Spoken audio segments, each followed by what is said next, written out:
Hi, I'm Liz. Thank you for tuning into my channel, Making It Easy with Liz. Today we're going to make wire work rings, and these are pretty basic and just some different designs, and they all start out the same way. This one here is just another funky rendition of one. Here's another one that I did with a washer that I hammered and put into a dapping block and made it a little bit, a little concave or bent it in a little bit. And anyway, I'm going to show you how to do just a basic ring out of wire.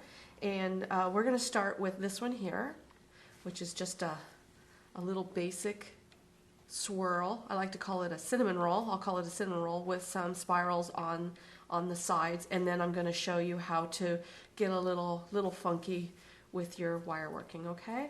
So to begin with, we're going to start off with 18 gauge soft. You have to use dead soft wire because wire, as you work it, continues to get harder and harder, stiffer and stiffer, and it's called work hardening. So we're going to start with 18 gauge dead soft wire. I would suggest that for rings. I mean, you can do some fun rings with craft wire, colored craft wire, but it's not going to last. So if you just want to make a quick ring for a fun night out or whatever, that's fine. But if you want something that's going to last, do pure metals. So either copper or brass or sterling silver or even silver filled, that'll work well. Okay, so what we're going to do is we're going to start with our ring mandrel, big old heavy ring mandrel, also known as a spousal realignment tool. And we're going to, you're going to take, let's say I need to find out what ring size I need. So take a ring that you already have and put it on the ring mandrel, and these are ones with markings. And this one falls at around 7. Okay, so you're going to want to figure out what size you want, and then you're going to take your wire.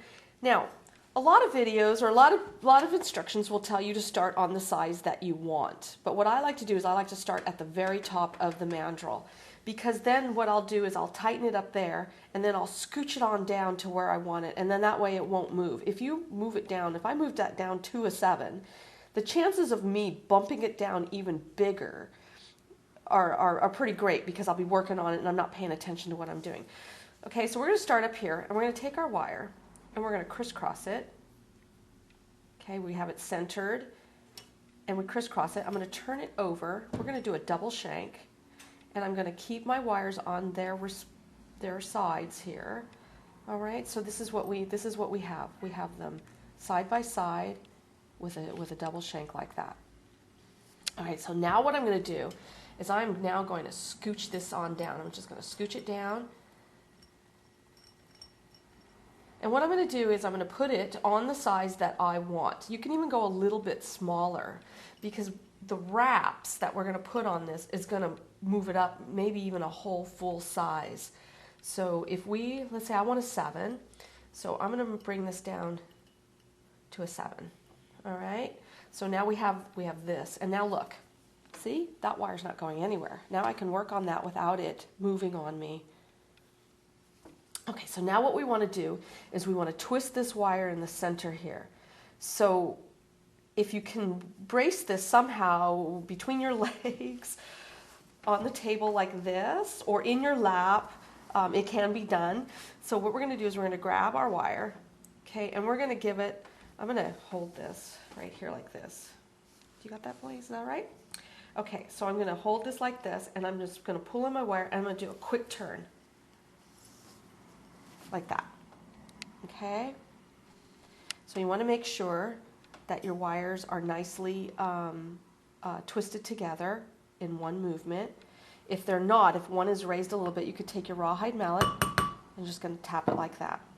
All right, so now it's just one wire is going to chase the other.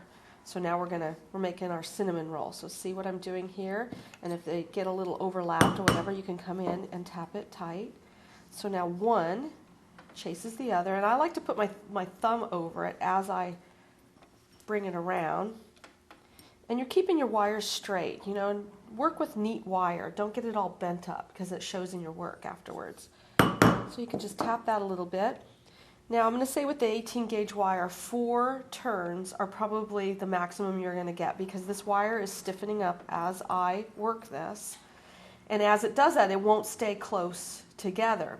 So to keep it from separating, we're just going to do it that much. So that's about 4 turns. I'm going to give it a nice tap with my rawhide mallet. The thing with my rawhide mallet is that it's softer than the metal you're working with, so it will move your wire without denting it or marking it. Okay, so now I have my wires are parallel to the mandrel, and now I'm going to take this off, and we're going to take these wires and we're going to wrap them around.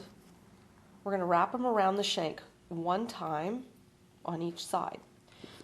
So we're going to take our flat nose pliers, and I'm just going to hold my little spiral steady here, so that it doesn't get bent out of shape or distorted as I work my wire.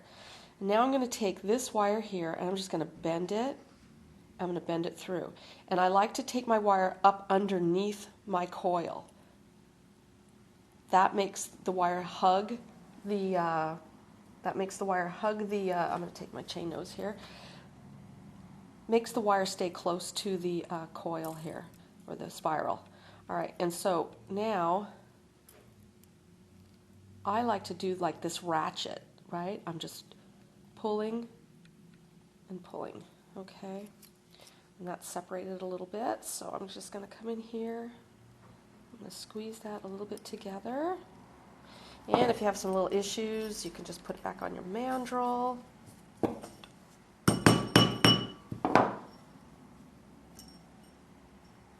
Alright, so what I do to one side, I like to do to the other. So I'm going to come over here. And again, I'm going to hold that still. And I'm going to bring my wire through. This actually is way too much wire to work with. This is really too long of a piece of wire. I cut too much. This is about 18 inches, and I think for this simple ring here, you only need about 12 inches or 14 inches. I'm going to end up wasting a lot of wire. Okay, so we have one wire going this way, one wire going this direction here. All right, so now we're going to make our little spirals on the sides. I'm going to put this back up on here. Now see, with those little wraps there that I just did, that bumped this all the way up to a 6. Right? So now this is a whole size smaller than what I originally wanted. And it's because of those wraps. But let me tell you something here. It's only the wraps that are keeping it, making it smaller. When you put this on, your skin is still going to fill in all of the gaps. So even though it says a 6, it's really not a 6. So when we start sizing this down towards a 7, you want to keep trying it on. Each time you do you tap it, you want to keep trying it on and checking on the size. So now we're going to do our spirals. And we're going to cut these to about 1 inch long. So it's just about 1 inch. You can just eyeball that. Okay, so we're going to cut the other side.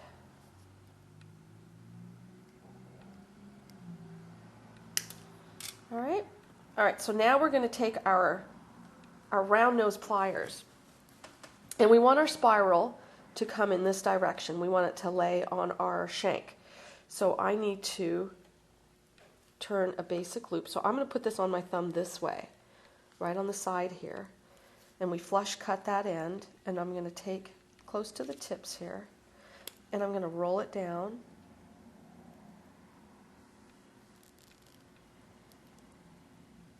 And I'm going to do the other side too, because I always do what I do to one side, I do to the other.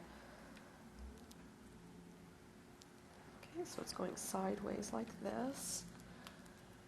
Okay, so then when you do a spiral, you're going to take your flat nose. And this is a little tricky here to try to maneuver this with all this, with the ring. So when you do a spiral, you want a little piece of your loop showing out the side here, and then we're just going to push this straight up, and we're going to bring this back down, clamp that into our flat nose, blah, blah, blah, and we're going to just move that up. Now, when I can't do this anymore, I'm going to have to just hand do it. So now I'm going to flip this over. Okay, I'm going to come in here, Now if you wanted this to be a smaller spiral, then you just shorten your piece there. So there's one.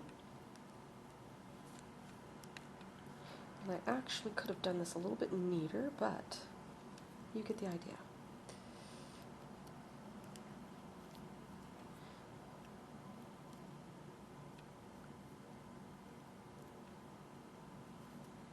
Or you can do it this way, where you take it like this, turn it in,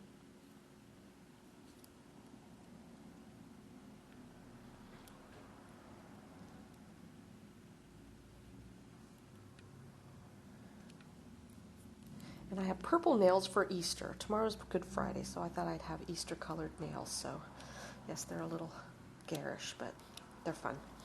Okay, so there's our ring. All right, so now let's see what size we end up with. All right, so see, we're at the 6. We need to be down here at the 7, and this is what I like to do with all of my rings. This is going to shape your shank perfectly round. It's going to really make it strong and bring these together, and it's going to make a really nice shank on your ring. So I like to put the shank on the smooth side for me to hammer on. All right, so then we're going to take our rawhide hammer, and we're going to whip like you're whipping eggs. We're going to go whip, whip, whip, and turn with your other hand, and we're going to hit, hit, hit, and turn back. Then we're going to take it and we're going to flip it over, because this is tapered and we have a double shank. So one side is going to get stretched. The other side is just following it. So we want to do what we do to one side, we have to do the other. And then we're going to whip, whip, whip, whip. And in this case here, you're going to try it on. All right, so here we go. And it's not a wussy whipping. It's you get a good hammer onto it. Okay. Then I'm going to take it and I'm going to flip this over.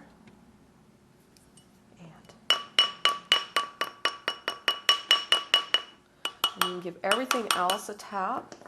Whoops, sometimes that makes it. That's how you get it off if it gets stuck. You just tap on it. Okay, so there we go. See how nice and round that is? That really strengthened up that shank. And sometimes it moves things, so I'm going to come in here, I'm going to adjust this.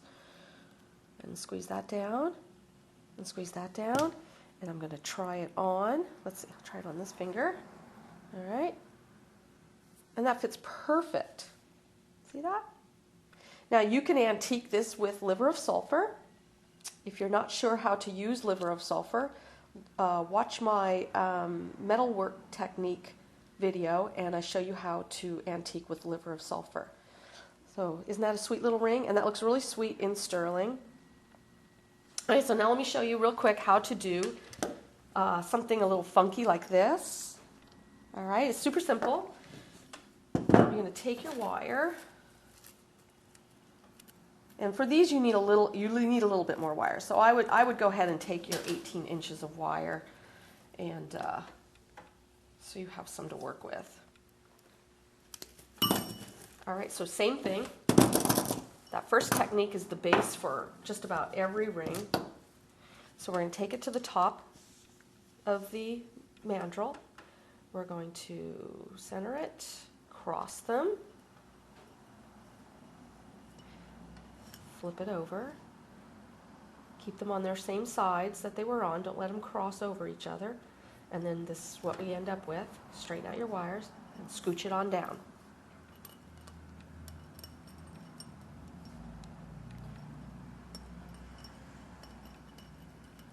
It'll stretch out, you just got to kind of just work it. I'm going to make this one a size, well, I'll make it a 7, whatever. All right, so I'm going to put it on the 7.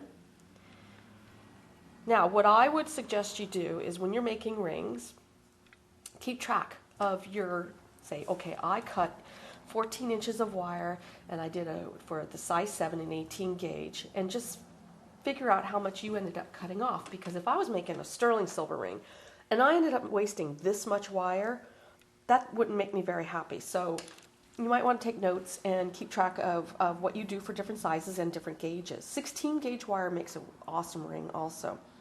Okay, so same thing. We're going to come in here and we're going to turn that wire.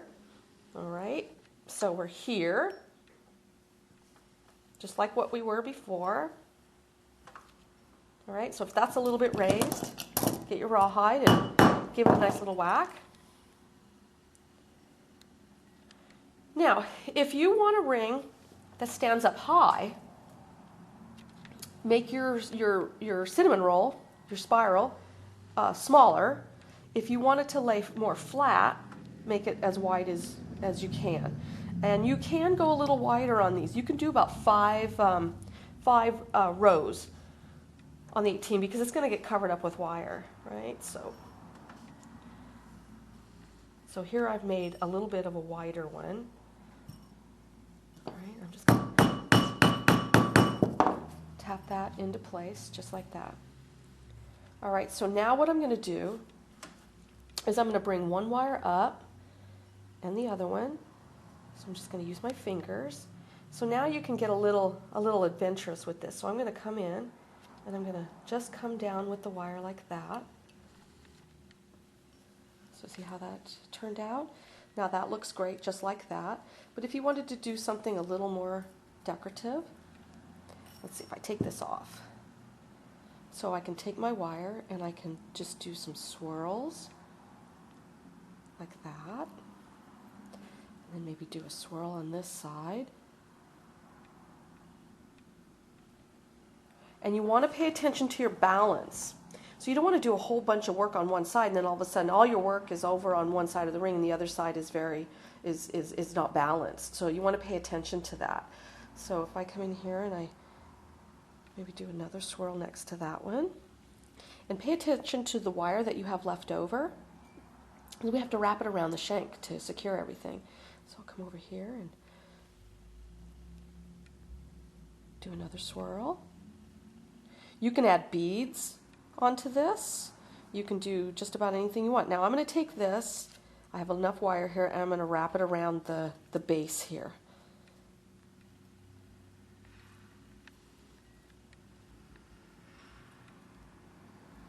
And you want each wire, you want a wire on each side, if you can help it, going in opposite directions. So I'm going to put this back on the mandrel, and I'm just going to give this a little bit of a tap, just to flatten it down a little bit, and you can adjust your loops however you would like. Okay, this looks really great when it's antiqued. I don't care much for copper when it's not antiqued. So now we're going to come in and we're going to do our wraps. You can do the spirals on the sides. If you do the spirals on the sides, just make sure you don't drop them down too low so they're way down here because they will bother your other fingers. So now this is kind of long, so I'm going to go in just to make it easier on myself, and I'm going to cut it shorter. And now I'm just going to take my chain nose and I'm going to bring it through. And see, I bring the wire underneath my top here because that makes that wire really hug it. If I were to just bring it around, I might have to take and scooch that wire back up closer, and I don't like troubleshooting. All right, so then when I tighten this, I just sort of I pull and I rock back and forth. Okay, that side's done.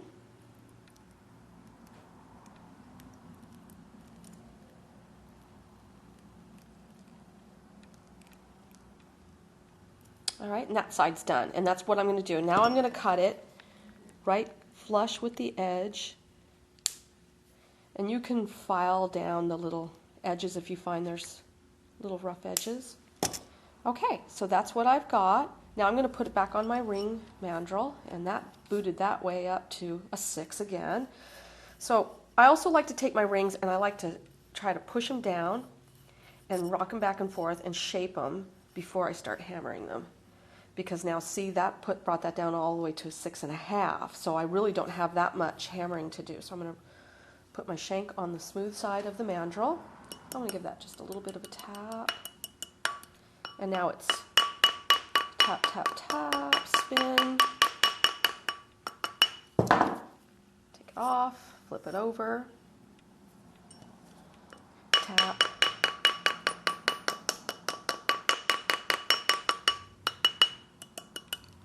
And it's almost to the 7, so I'm going to try it on. See how nice that looks? Oh, it's perfect. Look at that. Look how nice that looks. You'll crank these out in front of the TV in minutes. They're awesome. They're great little gifts. They're fun little things. They last forever if you make them out of copper and silver. And there's what they look like when they're antiqued. And I hope you enjoyed this video, and I hope you'll subscribe for more. Thank you so much, and happy Easter.